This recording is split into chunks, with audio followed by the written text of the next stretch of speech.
नमस्कार. मराठी रेसिपीजमध्ये तुमचं परत एकदा खूप खूप स्वागत आहे. आज आपण पाहणार आहोत खास ब्लॅक फॉरेस्ट केक रेसिपी. हा चविष्ट आणि आकर्षक दिसणारा केक बनवायला तितकाच सोपा आहे. घरी अगदी सोप्या पद्धतीनं हा केक कसा बनवायचा हे आज आपण शिकणार आहोत. चला तर मग सुरुवात करूया. तर आजचा केक आहे तो आपण गॅसवरती बेक करून घेणार आहे. यासाठी मध्यम गॅसवरती एक मोठं पातेलं झाकण लावून 10 मिनिटांसाठी प्रीहीट होण्यासाठी ठेवून द्यायचं. यानंतर केकसाठीचे मिश्रण तयार करायचं आहे. यासाठी सगळ्यात आधी आपल्याला दही घ्यायचं आहे. 150 ग्रॅम म्हणजेच अर्धा कप होईल इतकं दही इथे मी घेतलेलं आहे. आता दही आहे हे रूम टेम्परेचरवर असलेलं दही वापरायचं आहे. फ्रीजमधून काढून लगेच थंड दही वापरायचं नाही. त्याचबरोबर हे दही जास्त आंबट नसावे. यानंतर यामध्ये आपल्याला साखर घालायची. 100 ग्रॅम म्हणजेच अर्धा कप इथे साखर मी घेतली आहे. इथे मी मोठी साखर वापरली आहे. तुम्ही पिठी साखर वापरू शकता. आता ही साखर आपल्याला दह्यामध्ये छान विरघळवून घ्यायची. यासाठी व्हिस्कच्या मदतीने हे एकसारखं फेटून घ्या. साखर आपली इथे विरघळली आहे. आता यामध्ये आपण बेकिंग सोडा घालायचा आहे. तर हाफ टीस्पून बेकिंग सोडा इथे घालायचा आहे.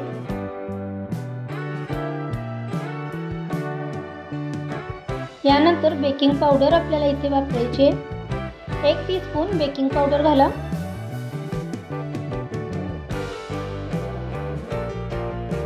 यानंतर 2 टीस्पून कोकोआ पावडर,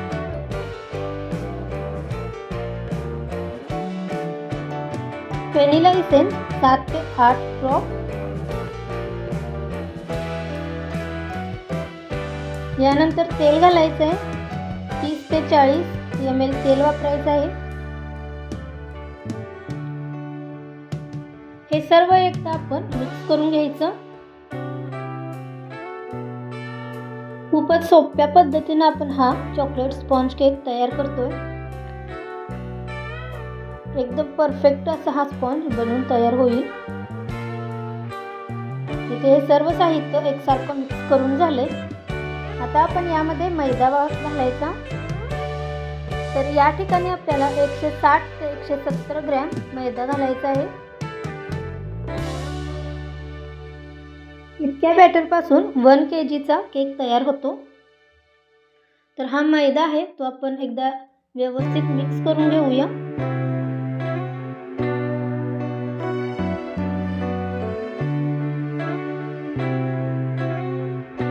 बॅटर इथे थोडंसं घट्ट वाटतंय. तर या ठिकाणी आपल्याला दुधाचा वापर करायचा आहे. सुरुवातीला इथे मी अर्धा कप दूध घेतले. दूध आपल्याला एकाच वेळी सर्व यामध्ये मिक्स करायचं नाही. थोडं थोडं दूध घालत हे सर्व आपण मिक्स करून घ्यायचं आहे.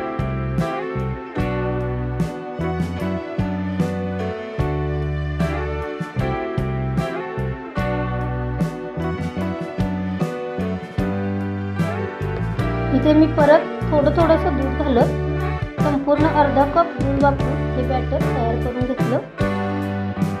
आता आपण एक केक टिन घ्यायचा आहे. यामध्ये बटर पेपर घालायचा. तयार केलेलं हे मिश्रण आहे ते यामध्ये घालून घ्यायचं. या अगोदर हे मिक्स करून घेऊया.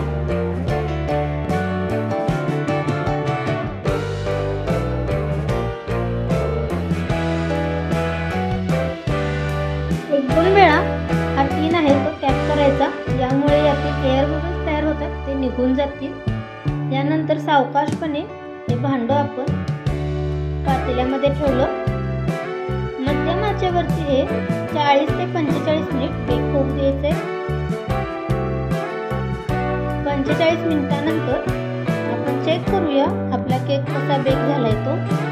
एका टूथपिकच्या मदतीनं आपण हे चेक करायचं.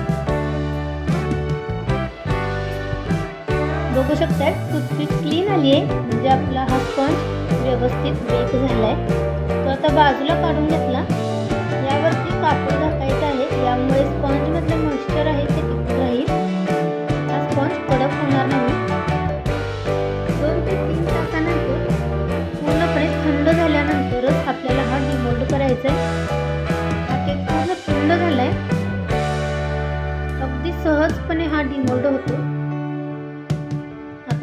जो बटर पेपर आहे तो काढून घेऊया। वाव, बघू शकता तुम्ही किती छान जाळी आली आहे। रंग सुद्धा एकदम परफेक्ट आलाय। खूपच सॉफ्ट असा हा स्पंज तयार झालाय। तर आता आपण याच्या लेअर कट करून घेणार आहे। सुरीच्या मदतीने मी याला पुन्हा करून घेतले। यामध्ये असा दोरा घालायचा, विरुद्ध दिशेला असा दोरा आपल्याला हळूवारपणे ओढून घ्यायचा आहे। या स्पॉन्जच्या लेअर कट करण्याची ही सगळ्यात सोपी पद्धत आहे। एकदम परफेक्ट अशा लेअर या कट होतात।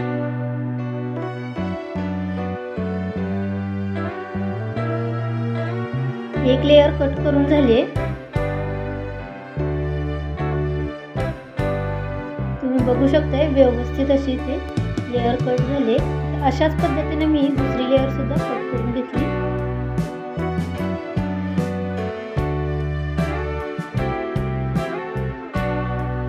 आता केक साठी आपण इथे एक बोर्ड घ्यायचा आहे। यावरती सगळ्यात खालचा जो स्पॉन्जची लेअर आहे ती ठेवायची। यावरती साधं पाणी आहे, हे शुगर सिरप वगैरे नाही, नॉर्मल आपलं साधं पाणी आहे। केकला सर्व बाजूने पसरवून घ्यायचं। पाणी लावताना कंजूसी करायची नाही। इतकं पाणी आपण लावेल तितकं जास्त सॉफ्ट असा केक तयार होतो। केकमध्ये मॉइश्चर आहे ते बनून राहतं, अजिबात कडक बनत नाही केक। यानंतर यावरती आपण व्हिपिंग क्रीम आहे ती फेटून घेतली आहे आणि एका पायपिंग बॅगमध्ये ही भरून घेतली आहे। या लेअरवरती लावून घ्यायचे। आता व्हिपिंग क्रीम तुम्हाला जर जास्त प्रमाणात आवडत असेल तर पायपिंग बॅगचं टोक आहे ते थोडं मोठं कट करायचं, म्हणजे व्हिपिंग क्रीम जास्त लागेल। इथे मी थोडं छोटंसं कट केलेलं आहे टोक, यामुळे ही लिमिटमध्ये लागते। खूप जास्त अशी क्रीम लागत नाही।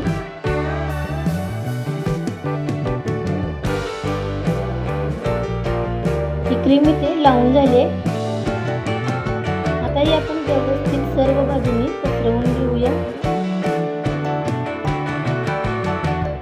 यावरती आता मी एक स्ट्रॉबेरी क्रश वापरते। ब्लॅक फॉरेस्ट केक मध्ये हा स्ट्रॉबेरी क्रश चवीला खूप छान लागतो। अशा पद्धतीने एकदा तुम्ही ट्राय करून बघा। 2 चमचे क्रश इथे मी वापरते, तुम्ही तुमच्या आवडीनुसार कमी जास्त करू शकता। तो सुद्धा आपण क्रीम वरती व्यवस्थित पसरवून घ्यायचा। तुम्ही स्ट्रॉबेरी क्रश ऐवजी चोको चिप्स वापरले तरी चालते, ते सुद्धा खूप छान लागतात। हा क्रश मी इथे पसरवून घेतला। आता यावरती आपण केकची सगळ्यात वरची जी लेअर आहे ती उलटी करून ठेवायची। यामुळे केकची उंची जास्त दिसते।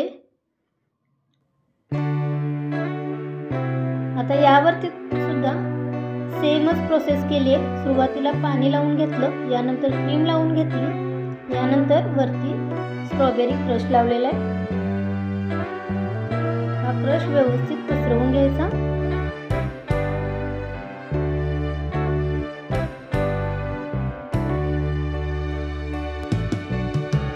आता आपण सगळ्यात वरती मधली जी लेअर होती ती लावायची। मधली लेअर एकदम प्लेन असते, त्यामुळे ती सर्वात वरती लावायची। यावरती सुद्धा पाणी लावून घ्यायचं।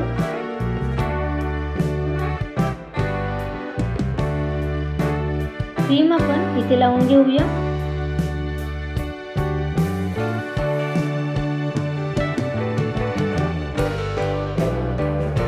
व्हिपिंग क्रीम आपण एकदम प्लेन करून घ्यायची।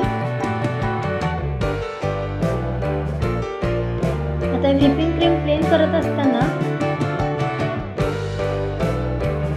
व्हिपिंग क्रीम लावत असताना तुम्ही बघू शकता स्क्रॅपर मी एकाच जागी ठेवते आणि फक्त टर्नटेबल आहे तो फिरवते। यानंतर आपण क्रम कोटिंग करून घ्यायचं आहे। ज्यामुळे फायनल फिनिशिंग करत असताना याचे जे छोटे छोटे कण निघाले असतात केकचे ते आपल्या क्रीममध्ये येणार नाहीत। यासाठी आपल्याला सुरुवातीला क्रम कोटिंग करून घेणं गरजेचं आहे।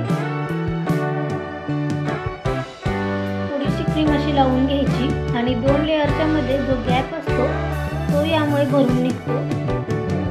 तर मी इथे क्रीम लावून घेतली, ती सुद्धा आपण एकसारखी अशी करून घ्यायची। तर मी स्क्रॅपर पहा तुम्ही एकाच जागी ठेवले आणि फक्त टर्नटेबल फिरवते। अशा पद्धतीनं आपले इथे क्रम कोटिंग करून झाले। आता आपण फायनल फिनिशिंग करूया। तर यासाठी परत एकदा मी इथे क्रीम वापरते। अशा मी ज्या पद्धतीने व्हिडिओमध्ये दाखवते त्याच पद्धतीने क्रीम लावा। अशा पद्धतीने तुम्ही क्रीम लावली तर तुमचं फिनिशिंग आहे ती खूपच स्मूथ असं होईल।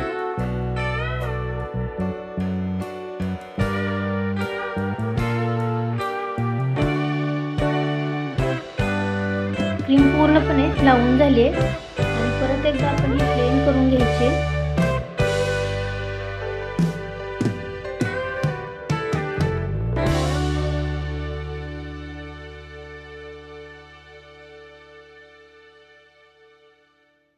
आता वरच्या बाजूने फक्त आतल्या बाजूला अशी ओढून घ्यायची।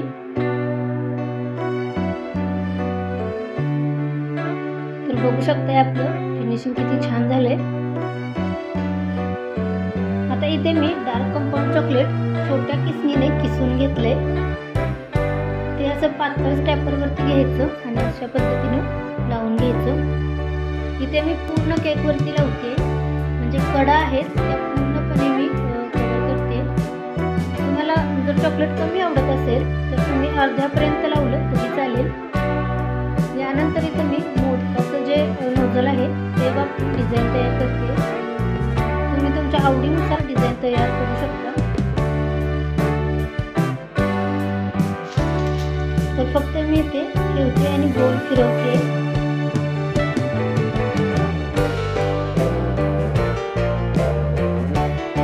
यानंतर याच्यामध्ये सुद्धा आपण चॉकलेट वापरतो।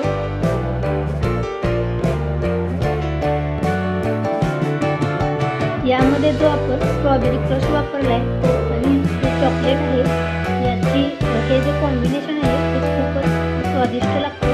तुम्ही एकदा अशा पद्धतीने हा ब्लॅक फॉरेस्ट केक करून पहा। तर हे चॉकलेट मी चमच्याच्या मदतीने थोडं पसरवून घेतले। आता यावरती चेरी घालतात, परंतु चेरी अवेलेबल नव्हतं